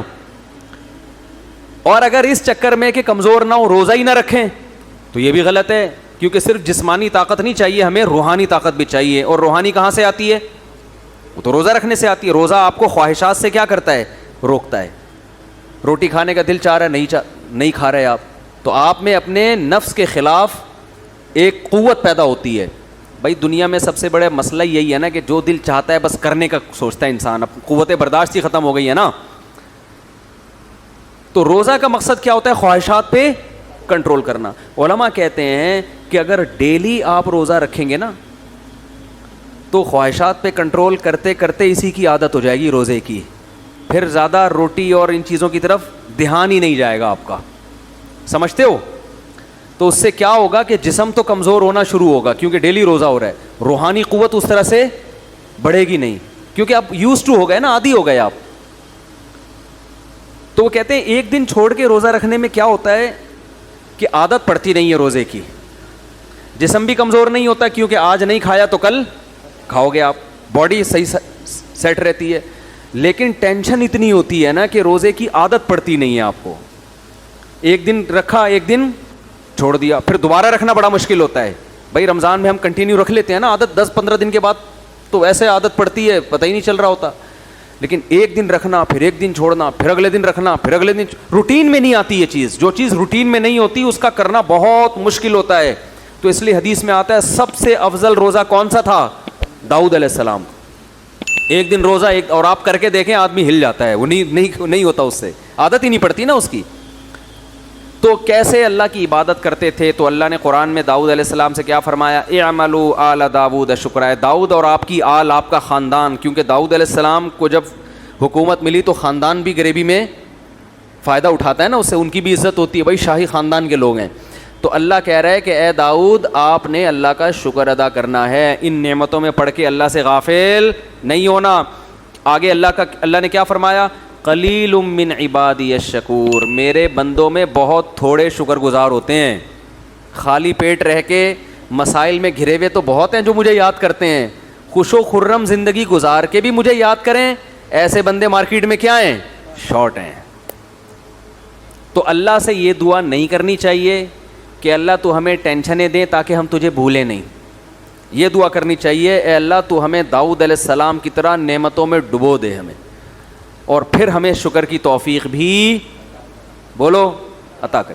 وجہ کیا ہے؟ ٹینشنیں مانگنا یہ عبودیت کے خلاف ہے. ہم اللہ کے غلام ہیں نا, غلام بھیک مانگتا ہوا اچھا لگتا ہے, ٹینشن مانگتا ہوا اچھا نہیں لگتا. کوئی بھکاری آئے آپ کے گھر پہ اور آپ کو اس پہ ترس آیا اور وہ کہہ رہے کہ ایسا کرو کہ میری جیب میں جو 50 روپے بھیک کے جمع وہ بھی نکال لو مجھ سے, میں چاہوں میرے اندر کانفیڈنس پیدا ہو, تو آپ اس کو بھکاری سمجھو گے؟ بھکاری تھوڑی سمجھو گے. تو انسان کے سامنے تو بھکاری نہ بنے, لیکن اللہ کے سامنے کیسا بنے؟ اللہ کے سامنے بھائی ہم تو بھکاری ہیں, ہماری کیا حیثیت ہے. حضرت ایوب علیہ السلام پر سونے کی ٹڈیوں کی بارش ہوئی ہے, حدیث میں آتا ہے سونے کی ٹڈیاں. حالانکہ اللہ نے ایوب علیہ السلام کو جب شفا دی ہے نا تو بہت مال سے نوازا, ان کے اہل و عیال بھی لوٹا دیے, مال بھی دے دیا اللہ نے ان کو. تو اب سونے کی ٹڈیاں برس رہی ہیں. حضرت ایوب علیہ السلام نے ساری ٹڈیوں کو جمع کر رہے ہیں جھولی میں نا, ایک بھی نہیں چھوڑوں گا میں, اس کو بیچوں گا مارکیٹ میں جا کے, یا اس سے درہم بناؤں گا, دینار بناؤں گا. اللہ نے حضرت ایوب سے کہا کہ ایوب ہم نے تو آپ کو مستغنی کر دیا, اس سے اتنی دولت دے دی, آپ ایسے جمع کر رہے ہیں. تو انہوں نے فرمایا اللہ میں تیری رحمت سے مستغنی نہیں ہوں. کوئی اور یہ بھیک دے رہا ہوتا نا, نہیں ہے بھائی, رکھا اپنے پاس. جیسے سلیمان علیہ السلام سے ملکہ سبا نے کہا نا کہ یہ ہدیے ودیے لے لو اور اب چپ کر کے بیٹھ جائیں, مجھے دوبارہ تبلیغ نہ کرنا. سلیمان علیہ السلام نے سارے گفٹ واپس کیے ہیں, کیونکہ انسان کی طرف سے آئے تھے نا. بادشاہ کو گفٹ مل رہا ہے ایک بادشاہ کی طرف سے بطور رشوت کے. ملکہ سبا کہنا چاہ رہی ہے کہ آپ دوبارہ مجھے تبلیغ کی کوشش نہ کریں, پیسے چاہیے یہ لیں, ٹھیک ہے نا. بھائی یار کیا ہو گیا, آپ لوگ یہاں کچھ ایسے دیکھ رہے ہوتے ہیں جیسے انہوں نے کبھی سلیمان علیہ السلام کا واقعہ سنا ہی نہیں. سلیمان علیہ السلام نے ملکہ, جلدی سے بتا رہا ہوں تاکہ بیان بس بہت لمبا ہو گیا, ختم کر رہا ہوں بیان. سلیمان علیہ السلام نے ملکہ سبا کو خط لکھا, ہدہد نے آ کے بتایا اتنی بڑی حکومت ہے, سورج کو سجدہ کرتی ہے. سلیمان علیہ السلام نے ملکہ سبا کو ہدہد کے ذریعے خط بھیجا, اللہ تعالی علیہ واتونی مسلمین. ان شارٹ بات کہ بسم اللہ الرحمن الرحیم, اس اللہ کے نام سے جو بڑا مہربان نہایت رحم کرنے والا ہے. انہ من سلیمان, سلیمان کی طرف سے یہ خط ہے. اللہ تعالی علیہ, سرکشی مت کرو, واتونی مسلمین, بندی بن کے چلی آؤ. وہ ایک دم ڈر گئی, بھائی یہ کون سا انداز ہے بھائی, یہ تو بہت ہی کوئی پاورفل بادشاہ ہو تو اس اسٹائل میں بات کرے گا نا. بھائی کمزور آدمی تو پوری کتاب لکھ کے بھیجے گا, پھر ایکچولی کہے گا ایکچولی میں آپ سے یہ کہنا چاہتا تھا. ایکچولی جیسے ہم امریکہ سے جب بات کرتے ہیں تو ہم کیسے بات کریں گے, سر پلیز آپ دیکھیے تھوڑا سا بجٹ ہمارے لیے بھی کچھ رکھیں, ایکچولی ہمارے یہاں غربت بہت ہے, ہم بڑی لمبی چوڑی بات کریں گے نا. لیکن انسان کا پاور ہوتی ہے پھر اس کا اسٹائل کیا ہوتا ہے, چینج ہوتا ہے. جیسے وہ ایک آدمی نے کسی کو چاقو دکھایا کہ تیری جیب میں جو کچھ ہے نکال لے, اس نے بندوق نکال لی. اب کچھ کہنے کی ضرورت نہیں ہے, مطلب اب تیری جیب میں جو کچھ ہے اور اگر بندوق جیب میں نہ ہوتی تو وہ کیا کر رہا ہوتا ہے, ایکچولی دیکھیں میرے چھوٹے چھوٹے بچے ہیں یار, میرا ابھی موبائل میں نے خریدا, یہ لمبی چوڑی بات کر رہا ہوگا. تو سلیمان علیہ السلام چونکہ پاورفل تھے تو ملکہ سبا بھی پاورفل تھی, لیکن سلیمان علیہ السلام جتنی نہیں تھی. سلیمان علیہ السلام نے لیٹر بھیجا, اللہ تعالی علیہ, سرکشی مت کرو, وہ اتونی, آ جاؤ, مسلمین, فرما بردار بن کے. تمیز سے باقی ڈسکس ہم کھانے پہ کریں گے, ڈنر پہ ہم بات چیت کریں گے کہ میں نے آپ کو بلایا کس سلسلے میں, ٹھیک ہے نا.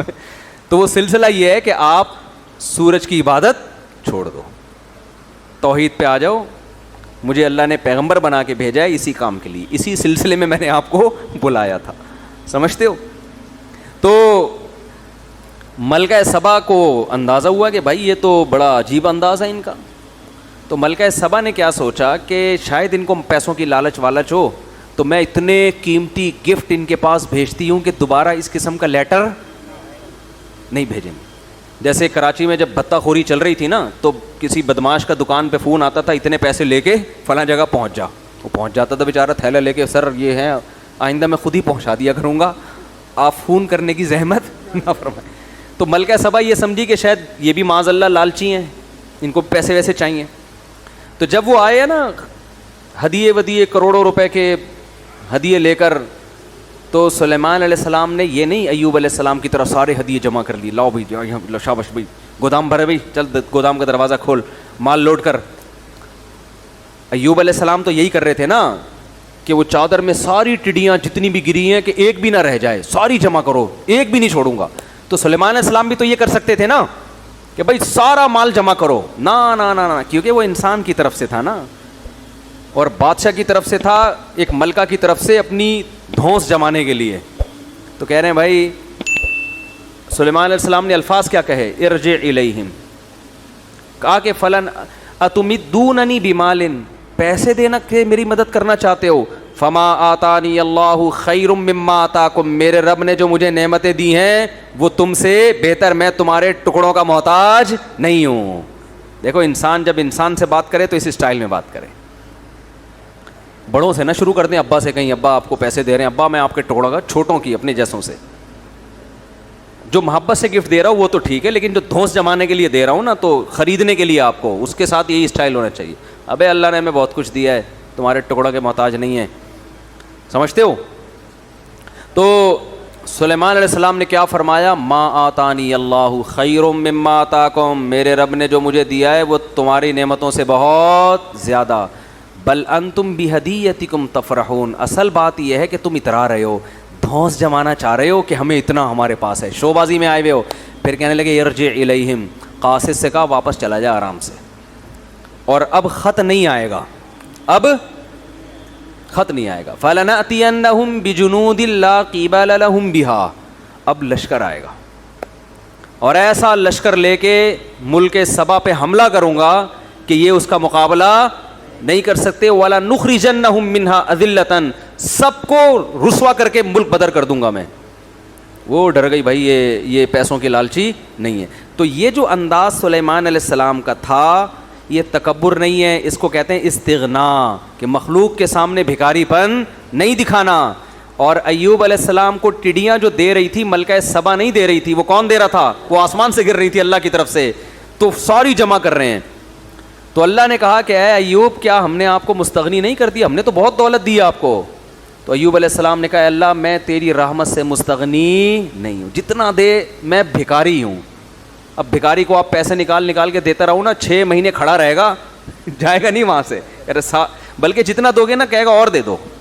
تو اللہ کو مخلوق، ہم سب فقیر ہیں اللہ کے در کے، تو اللہ کے سامنے یہ کہ میں کیا بھائی، جو کچھ دیا اللہ نہیں دیا تمہیں تو اور دے دو. موسیٰ علیہ السلام نے بھی یہی موسیٰ علیہ السلام کے ساتھ بھی ہوا. موسیٰ علیہ السلام نے جب 2 بچیوں کو پانی پلایا کنویں پہ، مسافر تھے، کوئی قسم پرسی کی حالت میں تھے، نہ کوئی ٹھکانہ ہے، نہ کھانے کا انتظام، نہ کوئی ملازمت. تو 2 لڑکیوں کو پانی پلایا تو اب ان کے دل میں خیال ہوا کہ اگر ان میں تھوڑی سی حیا ہوئی، غیرت ہوئی تو ہو سکتا ہے یہ اپنے والد سے بتائیں اور والد مجھے اس کی اجرت دے دیں، پیسے دے دیں. بہت اہم ٹیکنیکل پوائنٹ ہے، اس کو سمجھیں کہ ہو سکتا ہے ان کے ابا میرے لیے کوئی پیسوں کا اجرت دے دینا کہ تم نے میری بیٹیوں کی خدمت کی ہے. امکان تھا نا. اب ہونا تو یہ چاہیے تھا کہ بھئی جا کے ان لڑکیوں سے کہہ دیتے دیکھو میں مسافر ہوں، میں نے تمہیں پانی پلایا ہے اور مجھے بھوک بھی لگ رہی ہے، نہ میرے پاس کوئی ٹھکانہ ہے، تو تم نے بتایا تمہارے ابا بوڑھے ہیں، تو ابا سے جا کے بولو کہ کچھ تھوڑا سا روٹی پانی کا انتظام ہو جائے. ہونا تو یہ چاہیے تھا نا. لیکن موسیٰ علیہ السلام نے ایسا بولو نہیں کیا. کیوں؟ اس لیے کہ اس سے یہ میسج جاتا کہ لیبل خدمت کا ہے مگر اس کے پیچھے اپنا مفاد ہے. 2 پوائنٹ ہیں، بس یہ بات کر کے بیان ختم کرتا ہوں، بہت اہم پوائنٹ ہے. دیکھو موسیٰ علیہ السلام جب گئے نا ان لڑکیوں کے ابا سے ملے، بعد میں جا کے ابا نے کہا کہ آپ 10 سال بکریاں چراؤ، یہ خدمت آپ کرو گے، اس کے بدلے میں میری بیٹی آپ کے نکاح میں. یہاں موسیٰ علیہ السلام خدمت کا معاوضہ لے رہے ہیں کہ نہیں لے رہے؟ بولو نا. سیدھا صاف کہہ رہے ہیں کہ میرا مہر یہ کہ 10 سال میں بکریاں چراؤں گا، لیکن آپ کی بیٹی میرے نکاح میں آپ کو دینی ہے، یہی مہر ہے. یہاں خدمت کا معاوضہ لے رہے ہیں اور وہاں خدمت کی ہے تو 1 روپیہ نہیں مانگ رہے. دونوں میں فرق کیا ہے؟ بات آ رہی ہے سمجھ میں؟ فرق یہ ہے کہ وہاں خدمت میں ظاہر یہ تھا، لیبل جو لگا ہوا تھا خدمت برائے خدمت کا لیبل تھا. کیونکہ جب دیکھا کہ 2 بچیاں پیچھے کھڑی ہوئی ہیں تو حضرت موسیٰ کو ان پہ ترس آیا اور ان کے پاس جا کے پوچھنے لگے ما خطبکما، بھائی رش لگا ہوا ہے، لوگ اپنی بکریوں کو پانی پلا رہے ہیں، پانی نکال رہے ہیں، تم دونوں یہاں کیوں کھڑی ہوئی ہو؟ انہوں نے کہا ہمارا بوڑھا باپ ہے، وہ آ نہیں سکتا اور مردوں کے رش میں ہم جا نہیں سکتے. تو اس وقت موسیٰ علیہ السلام نے یہ نہیں کہا تھا کہ ٹھیک ہے میرے روٹی کا انتظام کر دو تو میں ڈول بھر کے دے دیتا ہوں. وہاں یہ نہیں کہا. وہاں خدمت ہو رہی ہے اور لیبل بھی خدمت برائے خدمت کا. یہ شو کیا جا رہا ہے کہ مجھے تم پہ ترس آ رہا ہے، اور حقیقت میں یہی تھا، مجھے تم پہ ترس آ رہا ہے، تمہارا نمبر تو 6 گھنٹے کے بعد آئے گا، کوئی بات نہیں، میں خدمت کر دیتا ہوں، میں لا کے تمہیں ڈول دے دیتا ہوں. ڈول سے پانی نکال کے ان کو دے دیا، جاؤ بھائی اپنے گھر جاؤ.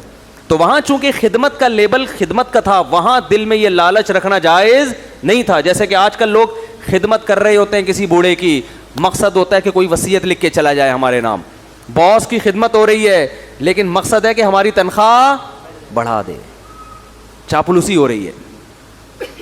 اماں کے پاؤں دبائے جا رہے، بیگم کے ساتھ بہت اچھے بن گئے، نیت یہ کہ دوسری شادی کی اجازت دے دیں.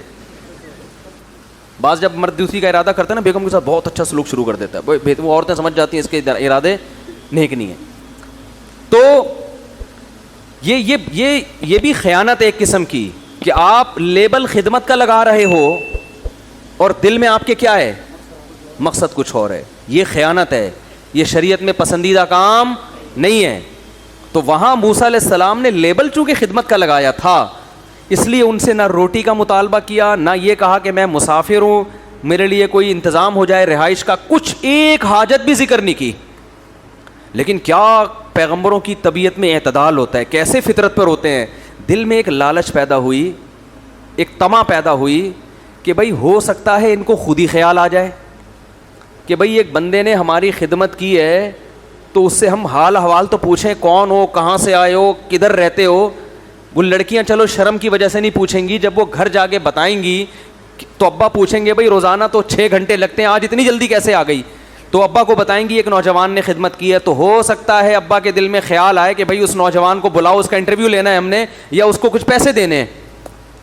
یہ ساری چیزیں حضرت موسیٰ کے دماغ میں پیدا ہونا شروع ہوئی, مگر ان لڑکیوں سے نہیں کہہ رہے. مگر اب یہ بھی نہیں ہے کہ جب حضرت موسیٰ کے دل میں یہ خیال آیا تو اللہ سے بھی نہ کہیں, نہ ہاتھ اٹھا کے اللہ سے دعا مانگنا شروع کر دی کہ اللہ میرے دل میں یہ خیال تو آ رہا ہے کہ شاید یہ مجھے بلائیں, ان کے والد صاحب کوئی پیسے ویسے دے دیں مجھے, اس کی اجرت دے دیں تاکہ میرے لیے 1-2 وقت کی روٹی کا انتظام ہو جائے, ٹھکانہ مل جائے.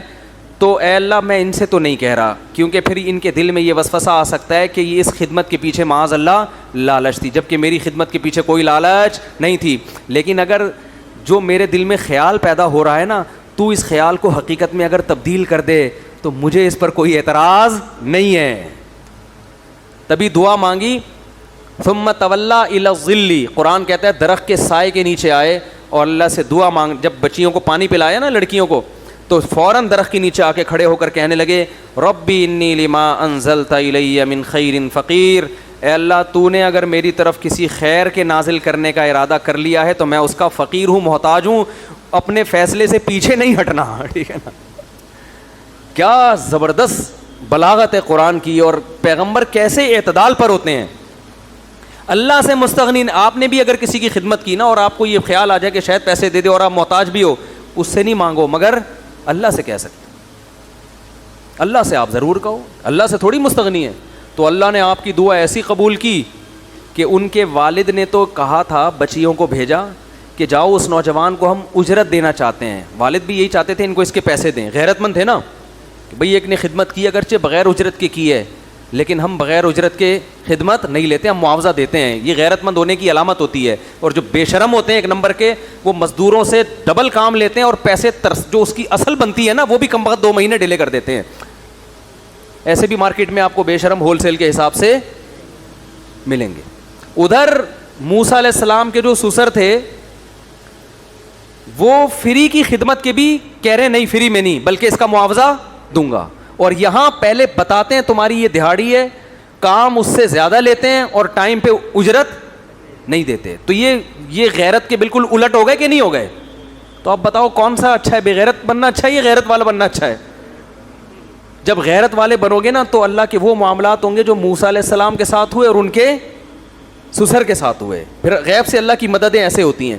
تو حضرت موسیٰ علیہ السلام گئے ہیں, ان لڑکیوں نے کہا کہ بھئی ہمارے والد آپ کو اجرت دینا چاہتے ہیں. اور وہ اجرت جب پورا انٹرویو ہوا تو حضرت وہ جو انہوں نے تو کہا میں اپنی ایک بیٹی آپ کے نکاح میں دینا چاہتا ہوں. پورا گھر کا انتظام ہو گیا کہ نہیں ہو گیا بھائی, شادی بھی ہو گئی, ملازمت بھی مل گئی, بھی بکریاں چرانی ہے, کھانے پینے کا بھی انتظام, بیگم بھی مل گئی, مسافر کو اور کیا چاہیے بھائی, سارے انتظامات ہو گئے. کیوں؟ دعا بڑی تگڑی مانگی تھی. تو میری بھی یہ عادت ہے, مجھے بھی کبھی کہیں کچھ ایسا امید ہو نا کسی بھی معاملے میں تو میں یہ دعا لازمی پڑھتا ہوں, ربی انی لما انزلت الی من خیر فقیر. اس کو یاد کر لیں, کہیں آپ کو امید ہو نا کہیں سے کچھ ملنے والا ہے آپ کو, تو آپ اور اس سے کہنا نہ چاہ رہے ہو آپ, تو پھر اس سے نہ کہیں, لیکن اللہ سے, اے اللہ اگر اس کے دل میں خود ہی خیال آ جائے تو میں تیری رحمت کا بہرحال محتاج. تو بات کو سمیٹتا ہوں یار, کہاں سے کہاں چلے گئے. آج تو میں نے مختصر بیان کرنا تھا, بہت ہی لمبا ہو گیا. تو میں یہ عرض کر رہا تھا کہ داؤد علیہ السلام کو اللہ نے نعمتیں دی اور فرمایا کہ شکر گزار لوگ تھوڑے ہی ہوتے ہیں, جو تھوڑی چیز ہوتی ہے اس کی قدر ہوتی ہے نا. تو ہمیں بھی اللہ سے دعا مانگنی چاہیے, اللہ تو نعمتیں دے مگر تکبر نہ ہو. تو قوم عاد اور قوم سمود کا مسئلہ کیا تھا؟ پیٹ بھرے ہوئے تھے اور قد لمبے لمبے, صحتیں بڑی خاندانی رکھی ہوئی تھیں, تو ان کو پیغمبروں کی باتیں سمجھ میں نہیں آئیں. تو اللہ نے ان دونوں قوموں کو جو ہلاک کیا بہت ہلکی چیز سے, آواز سے ہلاک انسان آرام سے ہوتا نہیں, بڑے بڑے دھماکے ہوتے ہیں, بہت بڑا دھماکہ ہوگا تو کان کے پردے پھٹ جائیں گے. لیکن اللہ کہتے ہیں ہم نے فرشتے کو حکم دیا, زور سے چیخ مارے اور ان کے کلیجے پھٹ جائیں. آواز ہلکی چیز ہے. تو اللہ نے یہ بتانے کے لیے کہ تم جو اپنے قد کاٹ پہ ناز کرتے ہو نا, تم ہمارے فرشتے کی آواز کے سامنے نہیں ٹھہر سکتے جو اتنی ہلکی چیز ہے. اور قوم عاد کو تباہ کیا ہوا سے. ہوا بھی بہت ہلکی چیز ہے, ہوا بھی بہت طوفانی چلے گی تو پھر بھی مرتے نہیں ہیں لوگ اتنے آرام سے. لیکن اللہ کہتے ہیں ہم نے قوم عاد پر 6-7 دن اور 8 راتیں جو ہوا مسلط کی ہے, اس 7 لیال و 8 ایام, 7 راتیں اور 8 دن جو ہوا مسلط کی ہے, تو فطر القوم فیہا سرعا. اے مخاطب اگر تو اس منظر کو دیکھتا تو تجھے ایسا لگتا, سرعا عربی میں کہتے ہیں جو پہلوان جس کو پچھاڑا گیا ہو رنگ میں, پہلوان کو گرانا آسان کام نہیں ہوتا, اس کو اٹھا کے پٹخا جاتا ہے, اسی جیسا پہلوان. تو اللہ کہتے ہیں تو اس قوم کو اگر اس منظر کو دیکھتا نا, 8ویں دن جو ان کی حالت ہوئی ہے, 8ویں دن کا جب سورج غروب ہوا ہے, تو اے مخاطب اگر تو وہاں کھڑے ہو کر اس قوم کو دیکھتا, پہلوان ہیں جن کو اٹھا کے پٹخا دکھ گیا ہے. کأنہم اعجاز نخل خاویہ, جیسے کھجور کے درخت ہوتے ہیں نا, باغات ہوتے ہیں, اور ان کو جڑوں سے کاٹ دیا جائے تو تنے کیسے زمین پہ گرے ہوئے ہوتے ہیں, ایسے بڑے بڑے قداور لوگ زمین پر پڑے ہوئے تھے. تو اللہ نے بتا دیا کہ انسان پہ تکبر زیب نہیں دیتا, کوئی اوقات نہیں. ہوا ہمارا بیڑا غرق کر سکتی ہے, پانی بیڑا غرق, پتنگوں کی طرح پانی میں بہتے ہیں لوگ. تو اس لیے بھائی یہ روڈ لائنر بننے کی بالکل بھی ضرورت نہیں ہے. اور زبان سے بھی کبھی ایسے جملے نہ نکالا کرو. تو جب تک تواضع نہیں ہوگی انسان اللہ کو نہیں مانتا, حقوق بھی ادا نہیں کرتا. جو لوگ عورت پہ ظلم کرتے ہیں نا گھر میں بیوی پہ, کیوں؟ اس لیے کہ ان کو کمزور ہوتی ہے. اکثر میں نے 2 عورتوں پہ ظلم کے کیس آئے ہیں نا, یہ وہ آئے ہیں جہاں لڑکی کے بھائی اسٹرانگ نہ ہو, لڑکی کا باپ مضبوط نہ ہو. آپ کسی مضبوط آدمی کی بیٹی سے شادی کرو, پھر ظلم کر کے دیکھو, نہیں کرتے, بڑے تمیز سے حقوق ادا کر رہے. میرے پاس تو ہر طرح کے کیس آتے ہیں نا, عورتوں پہ ظلم کے جو کیس میرے پاس آتے ہیں ان میں 99% وہ عورتیں جن کے شوہر ظلم کر رہے ہوتے ہیں, جن کے پیچھے مضبوط بھائیوں کی یا مضبوط باپ کی سپورٹ نہیں ہوتی. مولانا اشرف علی تھانوی رحمۃ اللہ نے تو یہاں تک لکھا ہے کہ لڑکی کے بھائی اور باپ ہوتے ہیں نا تو پھر شوہر حقوق ادا کرتا ہے. اس زمانے میں اللہ کے خوف سے حقوق ادا کرنے والے بہت تھوڑے ہیں. ایک صاحب آئے میرے پاس, جب متحدہ کا بڑا زور تھا نا ایک زمانے میں, کراچی میں متحدہ, وہی ہر جگہ متحدہ, تو وہ اپنی بیگم کے کس واقعہ سنا رہا ہے, یار یہ میرے کیا ہے, یوں کیا ہوا ہے, خودکشی کرتی ہے, پتہ نہیں کیا کیا, بہت ہی زیادہ جب ظلم کی داستان. تو میں نے کہا یار اگر واقعی ایسا ہے, مجھے نہیں پتا حقیقت میں ایسا ہے یا نہیں, تو پھر تو علیحدگی اختیار کر لینی چاہیے. اس نے کہا متحدہ کا, لڑکی کے بھائی متحدہ کے ہیں, 90 پہ بیٹھتے ہیں. میں نے صبر کرو بھائی.